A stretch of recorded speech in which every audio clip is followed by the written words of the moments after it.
चलो पढ़ो। अभी किसी बहन ने यहाँ सावन की बात की थी शायद।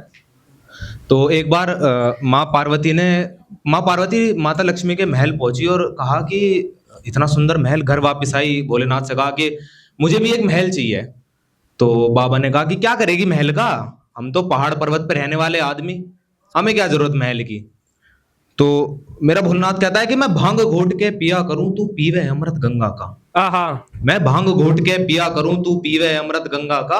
मैं जी का थोड़ा कच्चा सूं तू रखे यो मन चंगा सा। तू खावे भोगियो छप्पन के मैं पी लूं विसियो मंथन का। अरे मैं बसता उच्चे पर्वत पे तने महलियो चाहिए लंका का। क्या बात।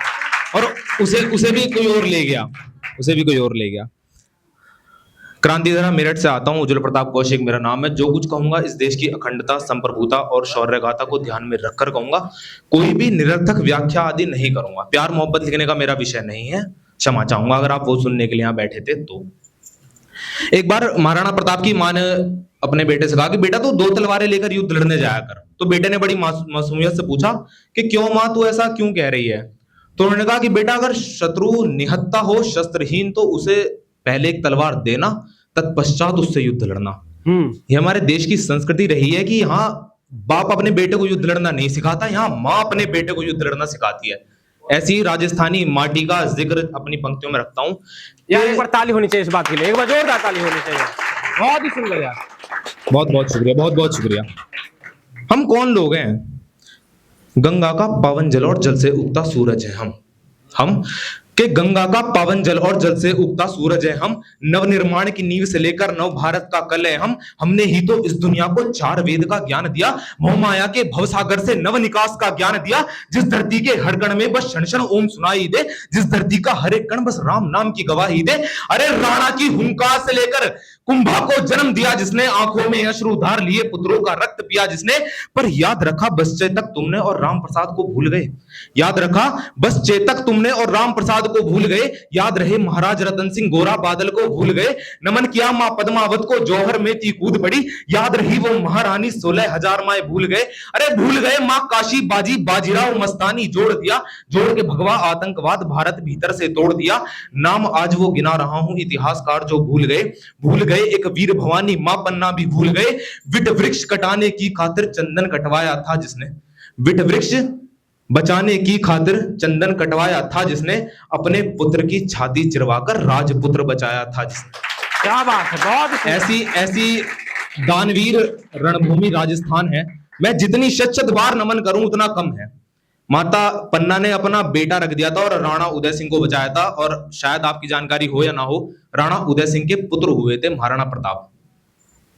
आगे पढ़ता हूं। जिस देश का इतिहास इतना गौरवान्वित रहा हो, उस देश में जब किसी माता के, किसी बहन के टुकड़े करके चौराहे पे डाल दिए जाते हैं, और इस देश का युवा, ये समाज प्रीतम भाई इतना खराब है कि विरोध नहीं करेगा, हाथों में दिए मोमबत्ती लेके निकल लेगा। ये कमी है। माना जीवन एक प्रेम है, प्रेम की पराकाष्ठा है। कई भाइयों ने, बहनों ने प्रेम के बारे में पढ़ा, मान लिया प्रेम इस जीवन का आधार है, परंतु युद्ध इस जीवन का नियम है। वाह, ये बात समझिए। अरे माना जीवन एक प्रेम है, प्रेम की पराकाष्ठा है, तो हुस्न में ही डूबकर इसको गंवाओगे क्या? खुद को ना जलाओगे ना खपाओगे, तो हास्य में ही डूबकर मर जाओगे क्या? जब कोई तुम्हारे घर में घुसकर तुमको मारेगा, तो उसके साथ भी प्रेम द्रोह गीत गुनगुनाओगे क्या? जब खुद की मां बहनों पर हवसी कोई हावी होगा, तब भी बैठकर दिए मोमबत्ती जलाओगे क्या? ये प्रश्न कीजिए खुद से, स्वयं से प्रश्न कीजिए कि जब खुद की मां बहनों पर हवसी कोई हावी होगा, तब भी बैठकर दिए मोमबत्ती ही जलाओगे क्या? प्रेम, हास्य और अहिंसा यदि जीवन का सार है, तो मुझको बतलाओ मेरी कलम इतनी प्रचंड क्यों है?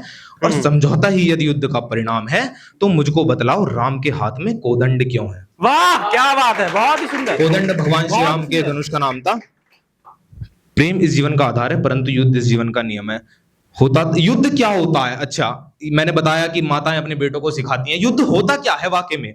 होता था शंखनाद पहले फिर माटी पूजी जाती थी। अरे होता था शंखनाद पहले फिर माटी पूजी जाती थी। शस्त्र चलाने से पहले ज्येष्ठ से आज्ञा पूछी जाती थी। मातृ पितृ के चरण चूमकर अनुजों को लाड़ किया जाता था। तत्पश्चात खून से माटी को गाढ़ा लाल किया जाता था। घुड़सवार से घुड़सवार लड़ते थे, पैदल से पैदल भिड़ता था। ढालों से ढाले टकराती थी, भालों से भाला भिड़ता था। लड़ जाते थे योद्धा से योद्धा, राजा से राजा लड़ता था। निहत्थे शस्त्रहीन सैनिक पर वार न कोई करता था। अरे भिड़ जाती थी छाती से छाती, धड़ से सर लड़ जाते थे। हिंदू धर्म में युद्ध से पहले युद्ध के नियम बनाए जाते थे। क्या बात। हिंदू धर्म में युद्ध से पहले युद्ध के नियम बनाए जाते थे। युद्ध कोई आंसुओं भरा पैगाम नहीं होता। क्या होता है युद्ध? अरे युद्ध कोई आंसुओं भरा पैगाम नहीं होता। युद्ध कोई मजबूरी का दूजा नाम नहीं होता। युद्ध तो रणभूमि पर जैसे तलवारों का नंग नाच होता था। युद्ध तो मस्तक पे लगे चंदन का स्वाभिमान होता था। क्या बात।